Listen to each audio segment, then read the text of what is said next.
अशी लागेली लो, अशी सतीपोरी गेली, अशी लागेली लो, अशा आरोळ्या ठोकत गुढीपाडव्याच्या मध्यरात्री लांजा तालुक्यातील भडे गावातल्या गावकऱ्यांनी धगधगत्या निघाऱ्यात फुलून आलेल्या रसरशीत अग्निकुंडात प्रवेश केला, तेव्हा साऱ्यांचा एकच थरार पाहायला मिळाला।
मंडळी, कोकण म्हटलं की प्रथा परंपरांची कमी नाही। अशाच कोकणातील शेकडो प्रथांपैकी वैशिष्ट्यपूर्ण आणि थरारक अशी भडेगावची शिमग्याची प्रथा। या प्रथेला संदर्भ आहे तो प्राचीन काळातील सती प्रथेचा। सती प्रथेच्या अनुषंगाने गावकरी गुढीपाडव्याच्या रात्री अग्निकुंडात प्रवेश करतात आणि ही प्रथा पाळतात। शिमगोत्सव हा कोकणी माणसाच्या जिव्हाळ्याचा सण आणि कोकणात वेगवेगळ्या पद्धतीने शिमगोत्सव साजरा केला जातो। आज आपण आहोत भडे या गावी आणि या भडे या गावचा शिमगोत्सव कसा साजरा होतो हे आपण तुम्हाला सांगणार आहोत। काही या गावचे खोत आहेत, मानकरी आहेत, गावकरी आहेत, या ठिकाणी मांडावर जमलेत आणि त्यांच्याकडनं आपण जाणून घेणार आहोत। जे काही खोत आहेत त्यांच्याकडे आपण माहिती जाणून घेऊया। भाई, नेमकी काय ही प्रथा परंपरा आहे? ही कुवार मुलगी सती गेलेली आहे। ही गोष्ट जवळजवळ सुमारे 250 वर्षापूर्वीपासून चालू आहे आणि ती कुवार मुलगी सती गेलेली आहे। तिने जाताना तिथेच उडी टाकताना प्रतिज्ञा अशी केली आहे की हा मैदानाचा खेळ कायमस्वरूपी राहावा, असं तिचं बोलण्याचं हे होतं। गावातीलच एक तरुणी सती गेली आणि त्यानंतर या भडे गावात जो काही सतीचा मान मांडला जातो किंवा सतीचा खेळ खेळला जातो, ही 250 वर्षाची परंपरा आहे आणि ही परंपरा आजही या भडे गावातील ग्रामस्थांनी अबाधित ठेवलेली आहे, कायम ठेवलेली आहे। अजूनही काही ग्रामस्थ आहेत, आपण त्यांच्याशी चर्चा करूया। काका, काय सांगाल, नेमका हा शिमगोत्सव तुमचा कधी सुरू होतो आणि कशी सुरुवात होते शिमगोत्सवाला? शिमगोत्सव चैत्र गुढीपाडव्याला हा चालू होतो आपल्याला आणि हा खेळखाना आपल्याला हे संपूर्ण गावापूर्ण फिरून जो होळीखाना असतो त्याप्रमाणे हा होळीमाणमध्ये आपला हा खेळखाना पूर्ण गावकऱ्यासहित हा खेळखाना नाचत असतो। आणि ह्याचं महत्त्व म्हणजे ह्या कुंडामध्ये म्हणजे परंपरा अशी पुरांत परंपरा शैलीमध्ये कालोपर्यंत ही परंपरा चाललेली आहे आणि ही परंपरा ही भडे गावचे संपूर्ण गावकार, खोत मंडळी आणि ग्रामस्थ मंडळींनी हे सगळे एकजुटीने ह्याने कुठली भांडण तंटा नसून ह्या कुंडाचं सतीचं हे एक महत्त्व आपल्याला हे आढळून आले आहे। हे पंचक्रोशीत संपूर्ण महाराष्ट्रातच हे संपूर्ण गाजून गेलेलं आहे। जे काही सतीचं पावित्र्य होतं हे पावित्र्य कायम त्यांनी ठेवलेलं आहे आणि वेगवेगळ्या प्रथा असतात। वेगवेगळ्या गावांमध्ये आपण गेलो तर ते वेगवेगळ्या प्रथा आपल्याला पाहायला मिळतात, परंपरा असतात। परंतु भडे या गावची जी प्रथा परंपरा ही फार अनोखी प्रथा परंपरा आहे। अजूनही काही ग्रामस्थ आहेत, आपण त्यांच्याशी आपण बातचीत करूया। काका, काय सांगाल? हा उत्सव आता आमच्या खूप मंडळीने सांगितल्याप्रमाणे 250-300 वर्षापासून चालू आहे आणि आम्ही ती परंपरा एक जोपासण्याचा प्रयत्न करतो आहे आणि पुढे सुद्धा आम्ही तो जोपासण्याचा प्रयत्न करू, जशी आहे ते चालवण्याचा आम्ही प्रयत्न करतो आणि करू। जी प्रथा आहे ही आम्ही अशीच अखंडित चालू ठेवणार आहोत असं त्यांचं म्हणणं आहे। आता थोड्याच वेळात मी तुम्हाला या ठिकाणी दाखवतो की या ठिकाणी अग्निकुंड प्रज्वलित झालेला आहे आणि याच अग्निकुंडातून जे काही त्यांचे जे गावातील मंडळी आहेत ती ह्या अग्निकुंडात धावत येऊन उड्या मारतात आणि अग्निकुंडातून प्रवेश करतात। ही परंपरा फार वर्षापासून या ठिकाणी चालू झालेली आहे। गावातीलच एक तरुणी सती गेली होती, तिची आख्यायिका फार वेगळी आहे। जी तरुणी सती गेली त्या तरुणीचा विवाह एका तरुणाशी ठरला होता आणि तो तरुण झाडावरून पडून मृत्युमुखी पडला।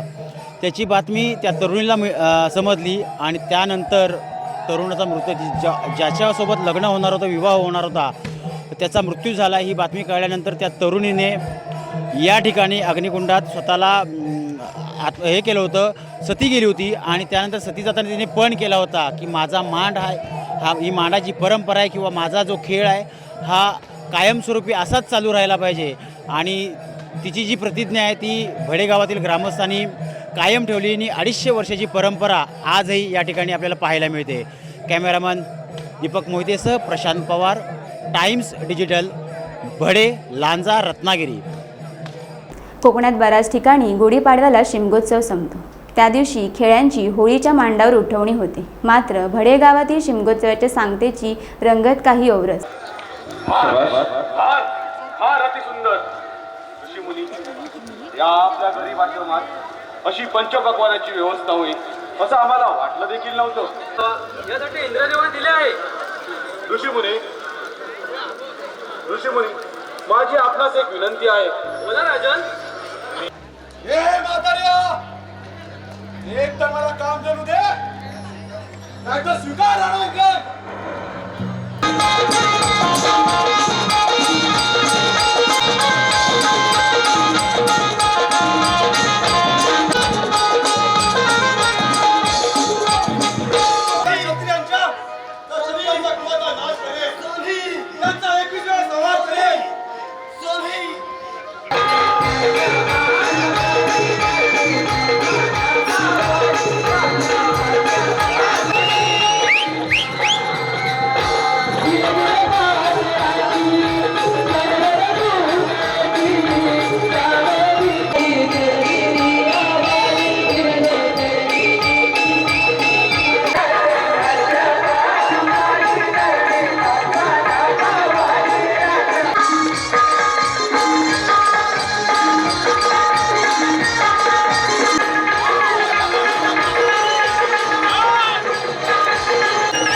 सुरुवातीला मोठे अग्निकुंड पेटवले जाते. त्यानंतर सारे गावकरी लागेलिलो सतीपोरी गेली लागेलिलो अशा आरोळ्या ठोकत कुंडाभोवती फेर धरतात. त्यानंतर गावचे खोत, त्यानंतर गावचे गावकरी, गावचे 5 मानकरी आणि नंतर इतर गावकरी असे सारेजण धडाडत त्या रसरशीत निखारे फुलून आलेल्या धगधगत्या कुंडात अक्षरशः उड्या मारतात. तरीही त्यांना काही होत नाही हा गावकऱ्यांचा दावा. अग्निकुंडात प्रवेश करून झाल्यावर गावकरी गाराणे घालतात आणि गावच्या भल्याची कामना करतात. त्यानंतर शिमगोत्सवाची सांगता होते.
टाइम्स डिजिटलला लाईक करा, शेअर करा, सबस्क्राईब करा आणि बेल आयकॉन दाबायला विसरू नका. Times digital.